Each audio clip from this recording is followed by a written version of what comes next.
Alright, welcome not only to a review video, but I am so excited and so happy and honored that I get to do my very first video here, my very first cinematic here with Valor and Villainy Lludwik's Labyrinth. Now, if you want to see the full cinematic and preview that I just talked about, I will link that right up here. It goes way more in depth into like how the game works. I want to quickly premise this review by saying that at the time of this recording, I have not played the original Valor and Villainy, so I'm approaching this review as someone who is fresh to the series. I also figured that most of the other awesome reviewers probably have played the original base game, so hopefully I get to approach this from a different perspective. Now I want to start off this review by talking about, honestly one of my favorite highlights that is an actual game changer to the board game industry. No, this is not a sponsored review. Skybound did not ask me to make this video. I'm making it because there's this one thing. There's one thing that really pulled me into this game that I guarantee you probably did not expect. The tutorial. I don't know if the very first Valor and Villainy did it. I don't know if other games have done it, but at least this is my very first exposure to a game that has done a tutorial, a guide, a walkthrough this well. So hear me out. Lludwik's Labyrinth has this tutorial that doesn't just tell you what to do, but it actually has you practice it, it has you apply it, and actually play the game with guidance. I didn't realize how much of an impact and what a great learning experience it was until I played through the tutorial, and then I started learning the rest of the game, going to Act 1, 2, 3, and so forth. I loved it. I loved how user-friendly it was. I loved how player-friendly it was. Yes, it is very fitting for a campaign-driven game, but oh my god, if I ever make a how to make a good board game rulebook part 2, this is the game that is going to be the highlight of that specific mechanic. I love this tutorial because it has you diving right into gameplay. It has you make your own, little choices here and there, and then it keeps you on track. This tutorial was so good because even if I learned it solo, I can already see it like with groups of players and just groups of your friends. Going through this really makes it an inviting player experience. It's easy to learn the rules because you're not just like listing down a bunch of things that you have to do on your turn. You're like actually going through a guided experience, and I really enjoyed that. So major plus for me for that, and this is only the prototype. I'm excited to see where they take it from there. It is a campaign game, so naturally I was all over the progression. I was all over the cleanup, the general difficulty level of each act. First, let's talk about the progression system. Super rewarding. As you defeat minions, you gain loot, which you can use to equip to your character right away, but they don't go to waste at the end of the act because they get used to give you a permanent bonus that carry on to the next act. I love that because it's driving gameplay forward. One of the worst things you can experience in the game is working hard to gain bonuses, to gain different, achievements, and then that being stuck at like the very first level and it doesn't carry on. It sucks to like make it through a game and then you realize that all that stuff doesn't carry forward. However, in Lludwik's Labyrinth, it carries on in a different form, and for me, I really enjoyed that. When you level up, you have choices across a variety of tracks where you can constantly slot in, different power levels of dice. It makes you think like, should I max out my melee attack? Or maybe make my character a little bit more well-rounded and put it in some magic. Or maybe I need to conserve my health now and focus on long-range attacks or else I'm gonna die. I love having access to all of those questions to customize my character.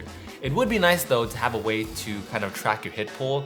In this game, when you are attacking villains, when you're attacking different minions, you kind of just have to keep a mental note of how many hits you rolled, and then you're allocating those points. I think it would be great to have a tracker on each character board where you kind of just move it up and down just like you do with the action pool and with the health pool. It's not a big deal breaker, but if I were to play with the group, I like tracking, I like clear communication. So let's say, oh, I rolled 4 melee hits. I'll use 2 to buy a +1, giving me 2 points left over. I'll use 1 more to defeat a wounded minion, and then that's 1 more point left over, which I can't use for anything else anyway. So, you don't really have to keep track of too much in your head, but either way, I just like being able to just, take it down. It's just easy and clear to use. But overall, the progression system for leveling and for carryover to the next act, very rewarding, and it is very fun. Okay, now since I always like to end on a positive note, let's go ahead and talk about 2 things I found a little bit questionable about this game. First off, the Defender's rule. Now playing solo, this rule doesn't matter. It only matters for like 2 or more players. This rule states that you have to have 1 player take all the damage for the entire round if multiple players are within the same region and monsters are attacking your group.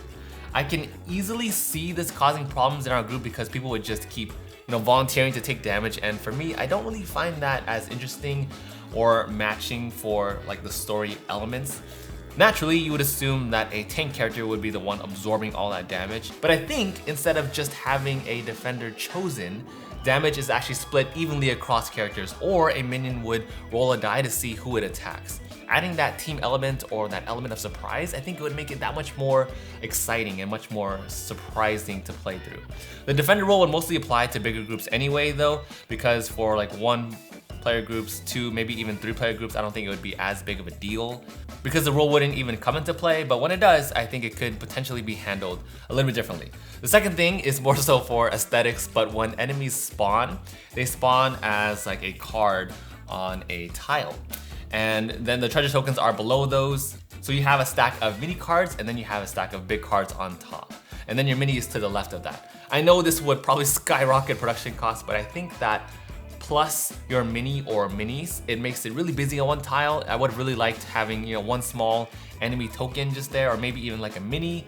Mini probably a little bit impractical for like production costs, but at least like a little cardboard token, I think that'd be much easier to deal with instead of having cards stacked. And then you could just randomly draw enemy cards outside of the board.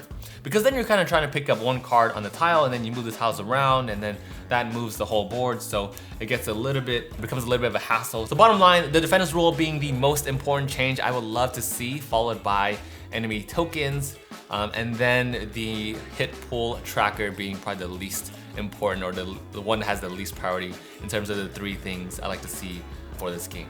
The final thing I wanted to end with for this game is sidekicks. Now these are very, very strong allies that act as like mini glass cannons that actually make a difference in the game because they deal pretty high damage, and differing ones have differing amounts of survivability. So the story and all of these mystery envelopes, my god, these things are amazing. I did not expect what was coming in each one, so you are in a definite surprise as you are unveiling different envelopes and trying to figure out and progress through each campaign. It keeps it really interesting. I don't want to spoil too much, but trust me, you will not expect what is coming next as you are going through each level, each act. The overall difficulty level of this game, I think, is pretty balanced. It feels pretty good. There is also an easy mode though. That's also an amazing option to help counter like the daunting difficulty levels that are typically in campaign games. Resetting though, this was a big one for me because usually why I avoid campaign games is because like their reset is so daunting. In a video game, click one button and then you respawn. Board games, not so much. But here, you're not spending too much time with all the setup. I think the overall setup is pretty quick. You reorganize the cards, put your map back to the 5 tiles, and then put your cards back in each according stack. It's nice and it's nowhere near as daunting as typical campaign games are. Overall, I had a ton of fun playing through Lludwik's Labyrinth. It's great, it's highly immersive. They have some amazing character backstories. The gameplay is interesting. Yeah, it's a solid title. Definitely check it out. Check out the campaign. I'll link all that down below. But before I leave today, comment down below and tell me, are you backing the sequel? Did you back the original Valor and Villainy? What's making you or keeping you from backing the game? I would love to know down in the comments below. Thank you all so much for being here and have a wonderful day.